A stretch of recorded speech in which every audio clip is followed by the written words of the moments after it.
Hello po. Ayan po, nakakapit na po yung bintana dito sa loob ng bathroom. Owning type po yan. So, nakagano siya naka-open pa yan. So, hihilahin na lang po yung papasok para magsara. Ayan, ganda na. So, lilinisan na lang po yung mga grills. Ayan, flawless na siya. Dito naman po sa loob ng master's bedroom. Nakakabit na rin po. Ganda.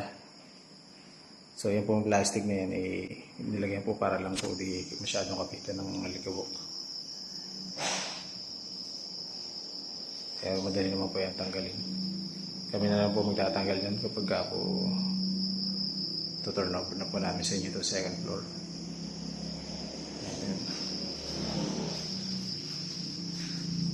Ayan. Buksan mo para mag-video nyo. Operate, buksan mo yung screen.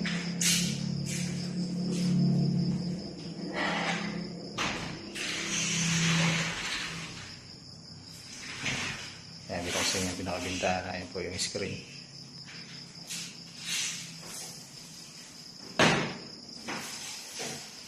Smooth na smooth. Isang bubog lang.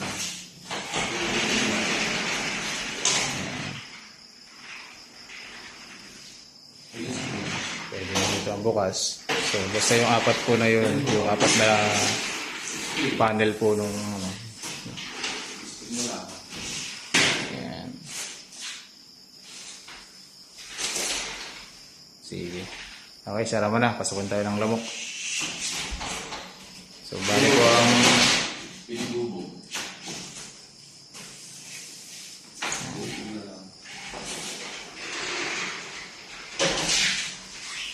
ayan, pwede dito ang bukas. Pwede sa gitna. Ayan, ito naman yung isa. Sige, ito. Operate mo. Sige, may kulay dalaw po na. Yan po yung pinaka-screen.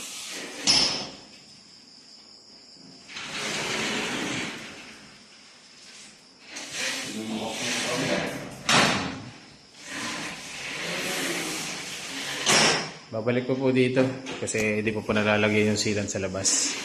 So by Monday is maglalagay po ng sealant. And then pinalalagyan ko rin po ng handle yung mismong paghahawakan po nung sa screen. Dito naman po ay ito pong in-install nung aking pong magsasalamin dito. So pinakaiusapan ko na lang. Hard mesh po inilagay niyang screen. Pinaka ano na lang daw po sa inyo yung screen. Kasi kahit po yung aking magsasalamin ayaw rin po gumawa ng hindi maayos. Kaya kahit medyo mahal po yung hard mesh screen, yun na lang po nilagay din namin. Yan, napakaganda, napakatibay po nito. Kasi sa perception po namin maganda po yung bintana, tapos hindi po ganun ka-durable yung may ilalagay na screen para sa amin ay hindi rin po maganda yung output. So, may mga sobra siyang ganito. Sabi ko, pwedeng yan na lang ang ilagay. Puti pumayag. Ayan. Kaya ang malaki po ang na-discount natin dito. Hard mesh screen po itong nakalagay dito.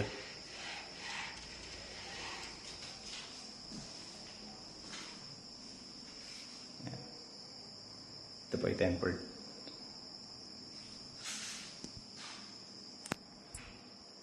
Ayan. Ganda na. Ayan po. Thank you po.